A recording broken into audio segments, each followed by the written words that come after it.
So let's discuss a little bit more about the interview between Meghan Markle and Emma Greedy is her name, or Greed, I'm not 100% sure, but we're going to discuss that. Also, some of these things that have been coming out in regards to Prince Harry and his possibly inviting his family to Invictus. And I'm going to tell you why I don't think that's going to happen. And also anything else that comes to mind. So if this is the type of video for you, or even the channel for you where you might think about subscribing, my name is Ems. I'm a qualified UK therapist, and I use over 20 years experience in this field to help you understand body language, behaviour, not just what's being said, but sometimes reading between the lines of what's not being said, in the hope that I can give you a better understanding in maybe something that's going on in your life to help you cope and manage. So if you're still here, then thank you and welcome. Go grab your cuppa, sit back, relax as we get into this video, which has a little bit of tea and a little bit of therapeutic knowledge.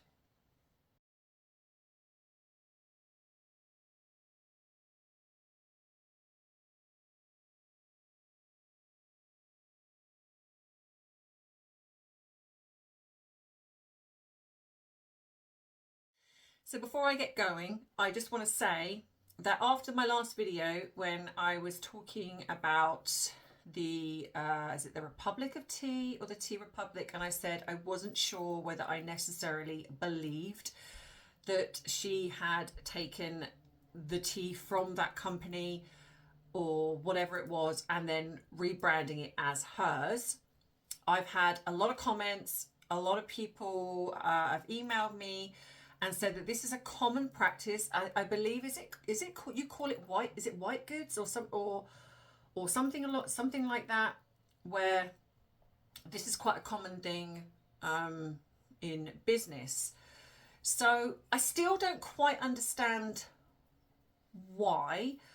And some of the things that come back was that people said this could be a surplus, it could be old stock, and they're sort of selling it on, and so I kind of get that.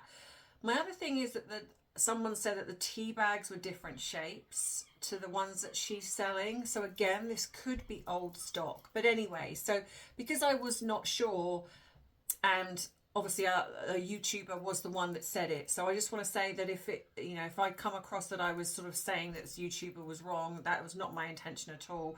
I just always ask people to be mindful, to ask questions, and if I don't believe something, I'm going to be honest and say that I don't necessarily believe it. That doesn't mean to say that the YouTuber is wrong. It just means that maybe the source that's told them isn't correct, or they're trying to dupe the YouTuber into talking about it. So, but it does seem as if this could be the case, because I saw an article. It's not the most credible source, but I do mention that company as well. So it is very, very possible, given that this lady has also gone into the metadata, which apparently has now been wiped. And if you remember when I did my video about trying to get to the source of kind of where she lives and this connection with possibly an adoption from Colombia, and I said to you that when I went back and tried to look at some information, that has got wiped. I think Meghan is watching us. I generally do. This woman who says that she doesn't really care, I think she's watching certain YouTubers. And they're obviously YouTubers that perhaps are a bit more knowledgeable, that perhaps have the means to dig a bit deeper. So it's interesting that this lady put this out, and then this tells me then this could be very credible, because if it wasn't, why would you wipe that? Because it wouldn't matter, right, if it was not a big thing.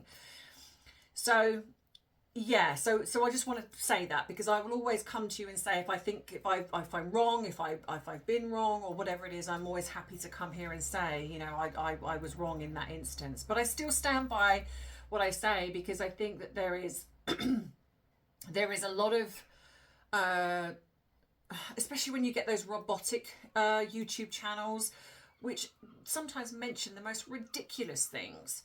And I read the comments, and it's so disheartening because people believe it. And I think some of it is because if we're going to look at it in a logical sense, the chances are they could probably do some of the things that are being reported on, albeit that maybe in this instance it's not true. But it does make things a little bit harder for people like myself who are really trying to find the truth when you're sort of wading through this minefield of sort of fake information. And so I will stand by the Harry being in hospital story. I know some people of you who you've said, well, maybe the media don't want to report on it because they don't want to be sued. Well, if it's a true story, they're not going to, they won't be sued because it's a true story.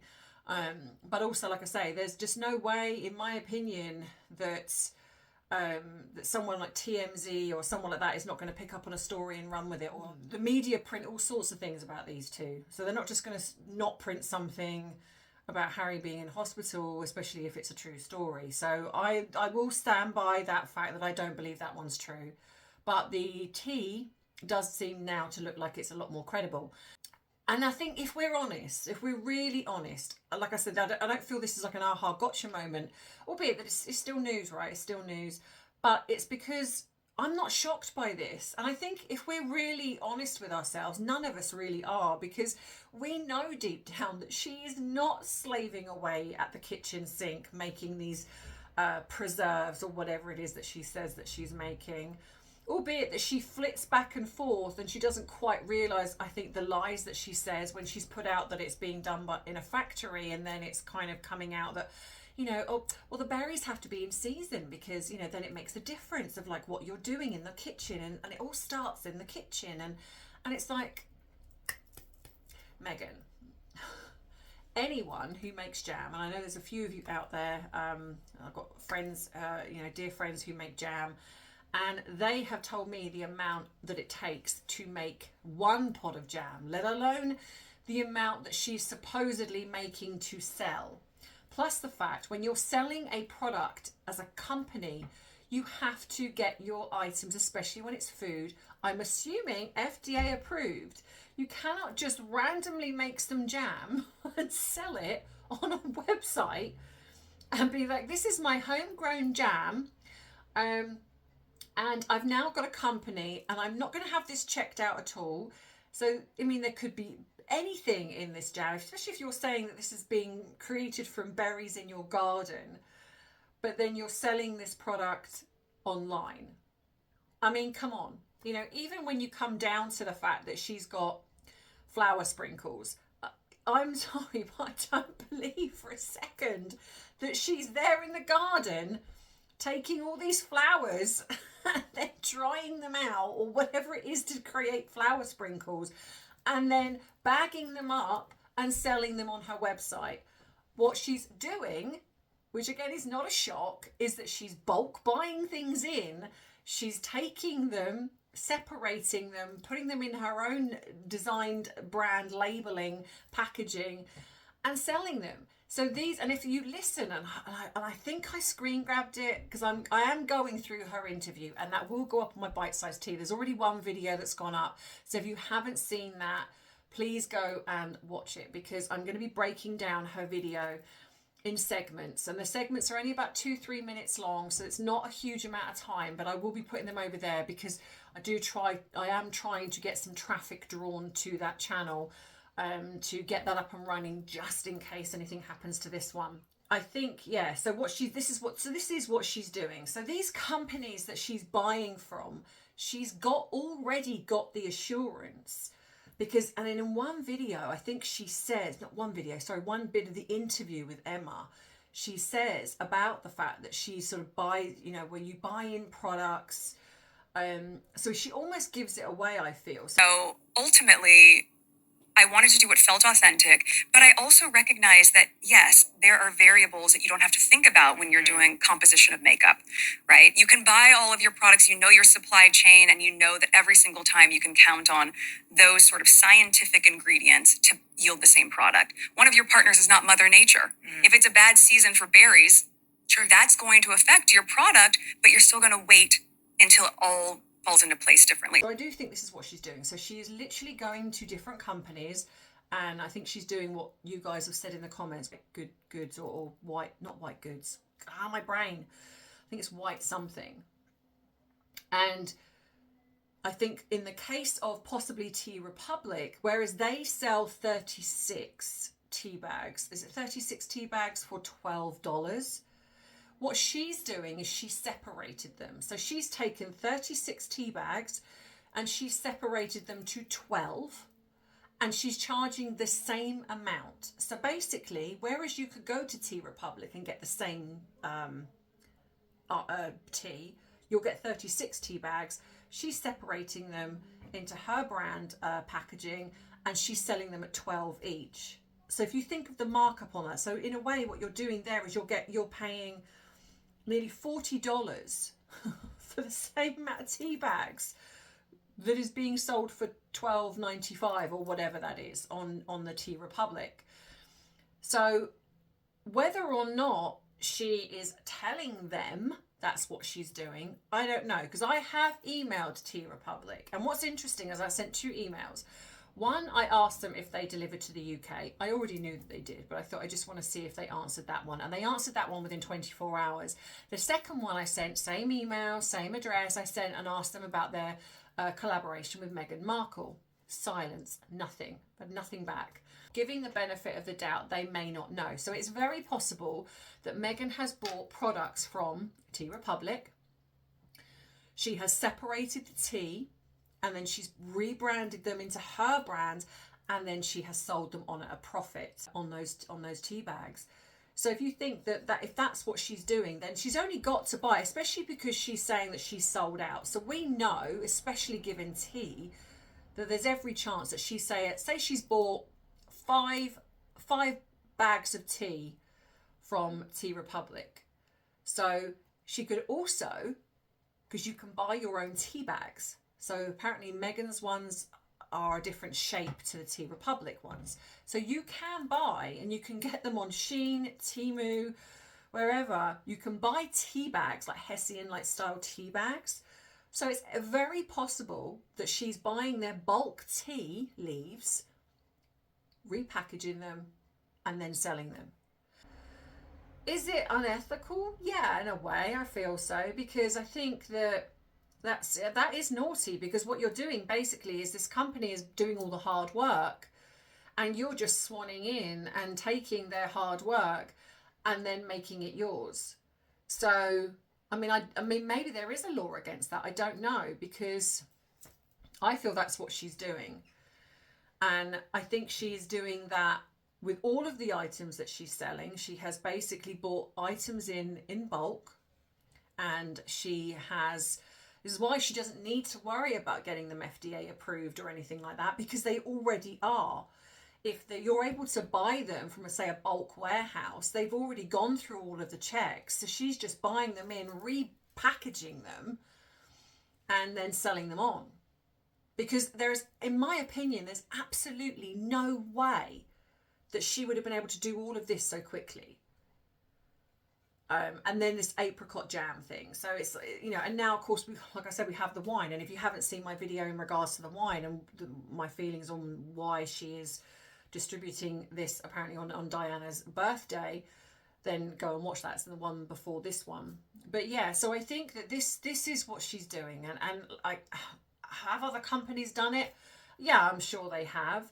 But when it comes down to the biggest issue is the fact that Meghan is trying to sell herself as, and I really don't like this word now, she's ruined so many words: authentic, organic, authentic.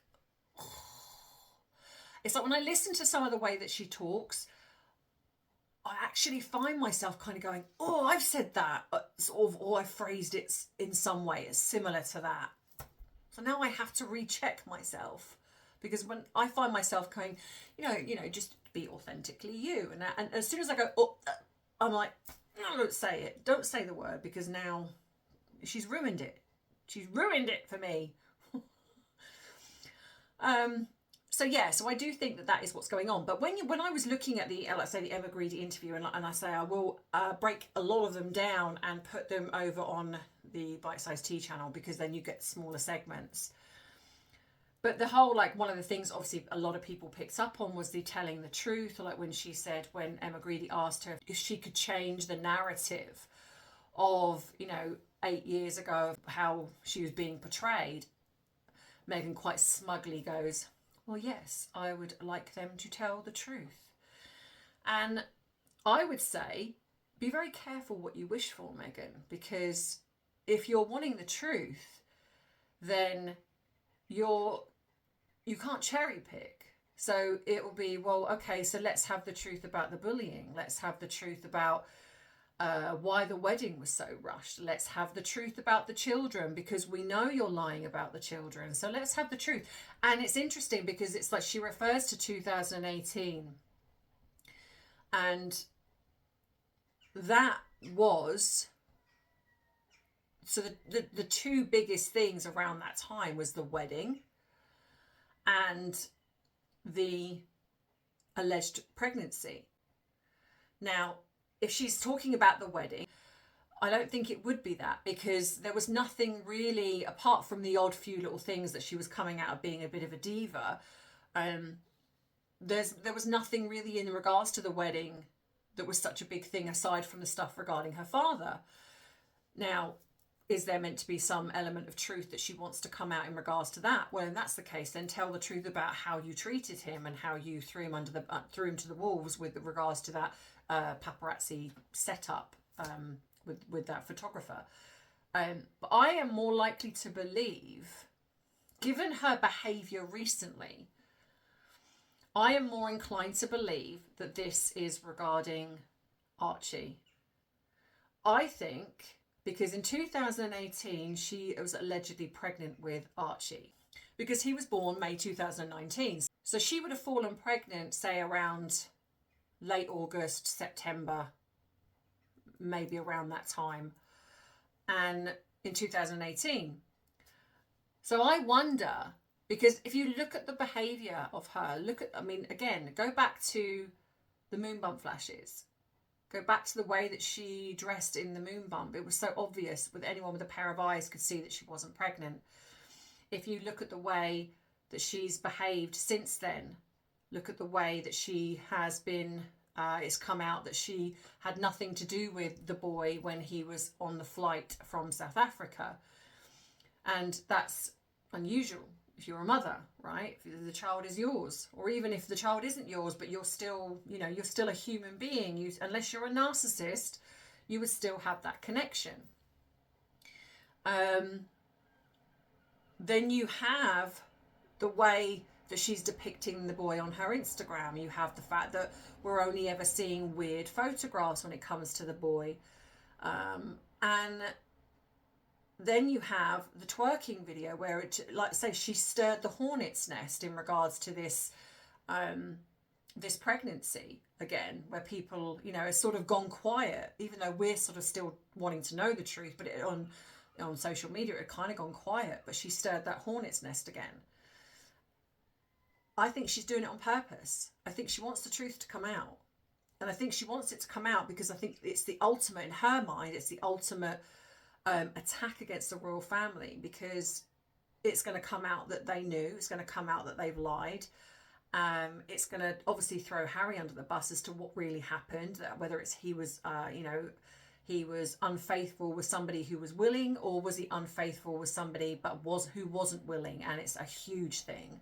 We know that there's been a huge rumours about his treatment of women. You've only got to look at his book Spare to see how misogynistic he is. He doesn't have respect for his mother, which is why he keeps using her, because he doesn't care.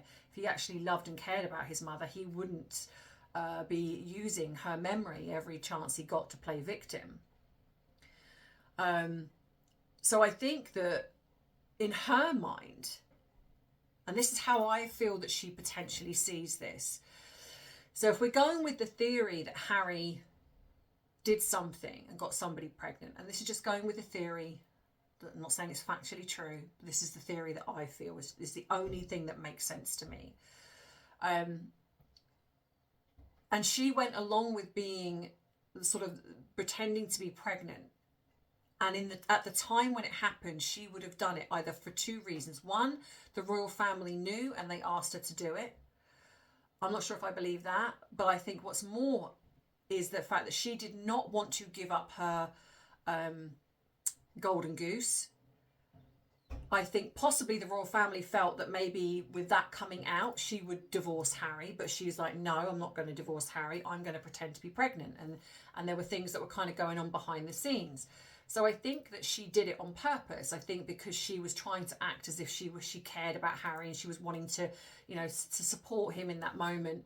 But I think that she did it because she wanted to make sure that she had leverage. And I think that's what the leverage is. Now, I know that some people have said that they don't think that Harry would do that. But like I said, they got together in 2016. You cannot tell me in that time that he hasn't seen through her. He hasn't seen who she is as a person.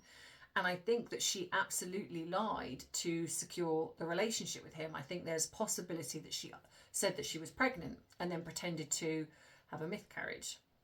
And I say that, and I know that sounds a bit strange to say, but I know narcissists. I know them, and I know that they're capable of the most egregious things. They are capable of doing the most awfulest things to get what they want. So is she capable of something like that? Absolutely she is. But I think there she is in the back of her mind going, leverage, leverage, leverage.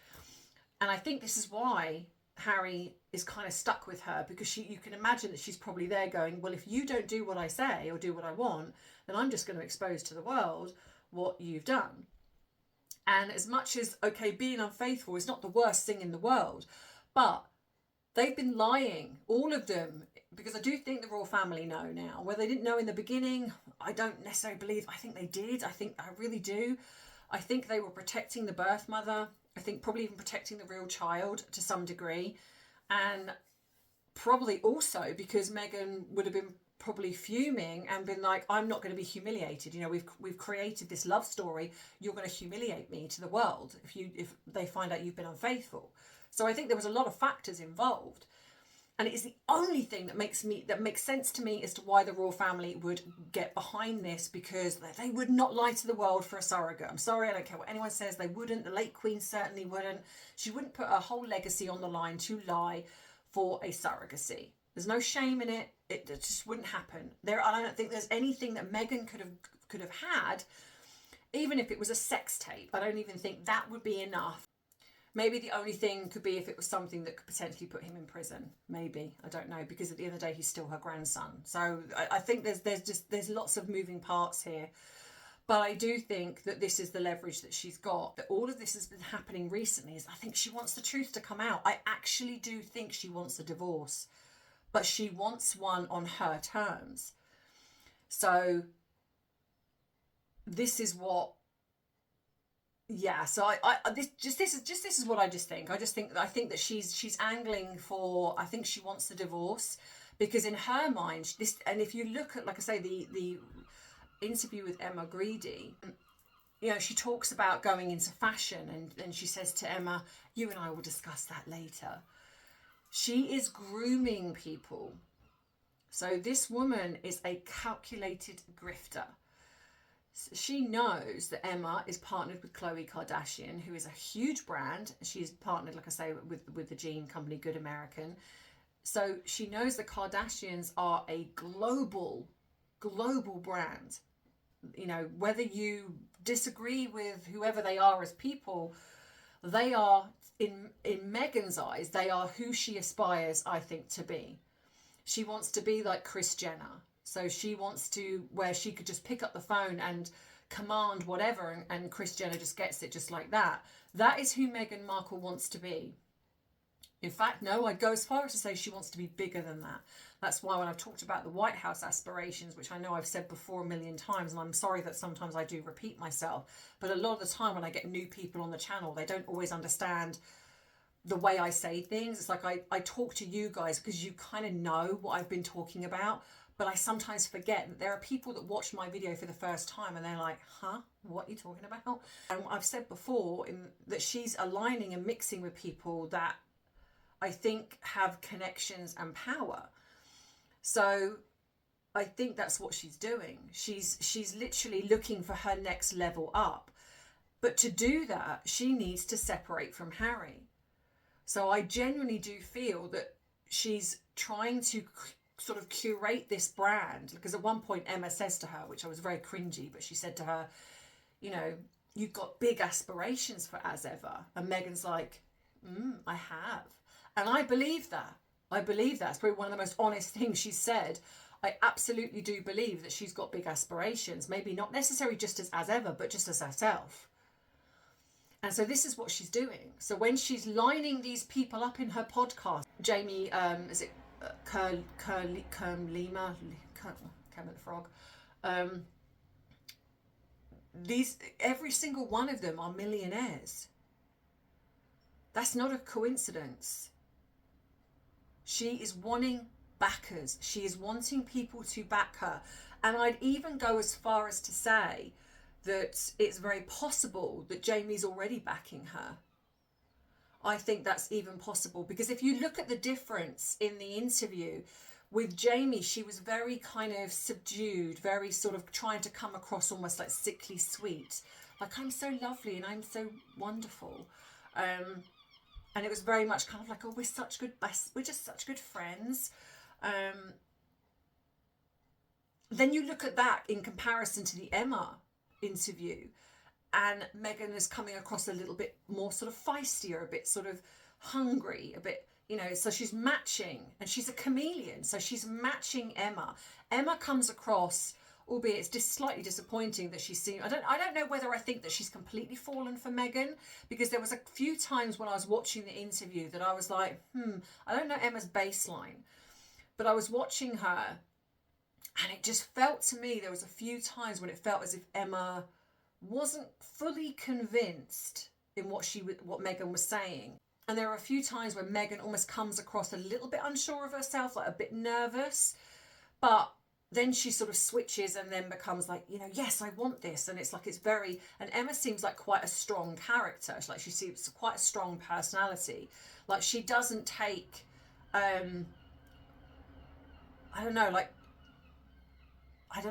just think she's quite strong, which is why it's a little bit strange that she would have someone like Meghan on, because she almost, like, she does strike me as someone that would see through someone like Meghan, but I don't know. I don't know. It's a very difficult one, but I would hope that she sees what Meghan is trying to do, and I absolutely do believe, without a shadow of a doubt. So so that's just my thoughts on her, and I do think that that's what she's doing. So so also what's coming out as well is that Harry is apparently in 2027 is going to be inviting his family to Invictus. Now, this just shows you, in a sense, how calculating Harry is. If we're going to believe this to be true. And I do feel that he's putting things out in the media, because what it then does is it puts the royal family into a little bit of an untenable situation, because it looks then as if Harry is trying to make amends. Like, he's trying to offer the olive branch, because that's how the media portray it. Harry offers olive branch by inviting family to Invictus in 2027. It's not as simple as that. Because in a way, this is what Harry's doing. He's being manipulative. If this is the case and he's putting this out, it's being manipulative, because what it's doing is it's putting out in the public eye that Harry just wants to make amends and he wants things to be okay. And he wants to, 2027 is a long way away yet. So anything can happen in that time, especially given that his father is still quite ill. So who knows what will happen? But he's doing this, I believe, on purpose to make it seem as if he is the one I'm the one that wants to make amends, and my family are just so mean and so petty that they don't want to. Because if they don't go, then it's going to come out in the media and it's going to make it look as if they're being petty. And this is why he's doing it. But the thing is, and I'm going to put this in a real world situation, right, for example. So you imagine this on the scale of you and I. So you have a family member that has gone on Facebook, Instagram, TikTok, even YouTube, and has lied about you. And not only lied about you, but has used those platforms to say the worst kind of things about you as a parent or you as a sibling. And then it's picked up some traction. So then a lot more people are looking at it and sharing it and commenting on it and saying, and the comments, like the really awful things, like, oh my God, I can't believe that your family would do that. And oh my God, your brother or your sister are awful. And so you're then seeing all of the awful things that these people are saying about you. And then you then start to, you give it a bit of time, and of course it's circulated and it's really dug in, and you've repeated it, and then you've done other things, and then you've gone quiet for a little while, and then you've kind of then started to go, I actually feel like I want to, say sorry to my family, because Harry's not even said sorry, but just kind of put things out like, oh, I've invited my family to my birthday and they just didn't show up. I invited my family to our wedding and they didn't show up. Now, nobody knows if this person has invited the family to the wedding or not, but you've got a family, say, who are very much like the royal family, who are not into gossip, not into putting things out publicly. There are a lot of people like myself who don't air their dirty laundry in public. It's not anybody else's business. But there are people that do. So you've got one side of the family who love all the drama and love to, and I'm sure many of us have been in similar situations to this, maybe not to extreme extent. And then you've got the other family who's quiet, reserved, doesn't really want to, discuss things publicly. So you're caught between this rock and a hard place. It's like, do I then join in this drama and kind of go, hey, hang on a minute, you're lying. You haven't actually invited us to this wedding. You haven't invited us to your birthday. And then it becomes a he said, she said, and then it's like it blows up bigger than that. Or do you just keep your head down and just keep ignoring it and ignoring it? Well, that's exactly what the royal family are doing. It's like you've got Harry and Meghan who are just putting out lie after lie after lie. And you've got the royal family who are saying nothing. And it is very, very hard to say nothing, and I think that sometimes you can go so far, and a lot of the time it then dies down and goes away, and you're then, okay, fine, because all of this drama tends to go on, obviously, on social media. And I think the fortunate thing for the royal family is that they have never clapped back. And so what happens then is, like with any narcissist, is that eventually they undo themselves, because they cannot handle the fact that the very thing or person that they're wanting to affect is ignoring them. And that's what the royal family are doing. So it is, in a sense, the best thing to do to ignore them. Now, no matter what Meghan and Harry did with the interviews and the books and everything else, there was never any proof. They just said what they said. But that is the danger of social media, because you don't have to have proof nowadays to be accused of something and for people to believe it. So I think that it is a difficult situation, because I don't think for a second they're going to go to this. But again, it's that Harry's doing this on purpose, because he knows that if he's putting out all of these things, and they don't go, in the world of social media and maybe the mainstream media, it's gonna come out the royal family being petty. But they're not. It's called consequences. You don't get to do what you've done for years. You have done the most egregious things when it comes to the royal family and Meghan's family. You don't get to do that. And then just because you decide that it's enough time now, or actually I want to make amends, that the other people that you've hurt have to then go along with what you're doing. And that's the same for anybody. If you're in a situation and your family member has hurt you, or your friend has hurt you, just because they say sorry, it doesn't mean that you have to forgive them. Now, sure, work on forgiveness if you choose to. But the thing is with Harry and Meghan, there is no trust there.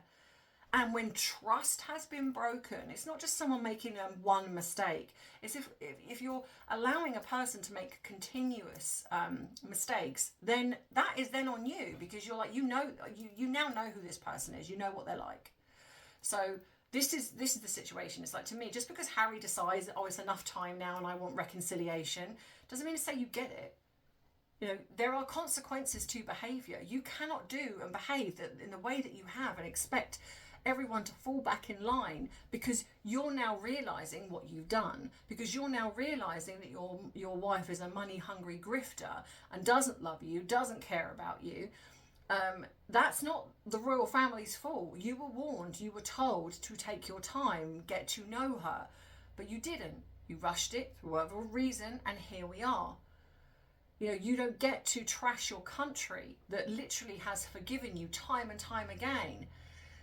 Take the Sussex titles and not give a damn about the Sussex county, and then expect to come back and be like, all is forgiven. It doesn't work that way, Harry. It shouldn't work that way for anyone. Now, if Harry is legitimately sorry, then he has to work at it. And he has to deal with the fact that the royal family are going to not trust him. But you still keep working at it. So if you want forgiveness, if you have done something wrong, it's not enough to just be like, well, I'm sorry, and then expect it all to be okay. You have to work at it. You have to show the people that you've hurt that you can be trusted again.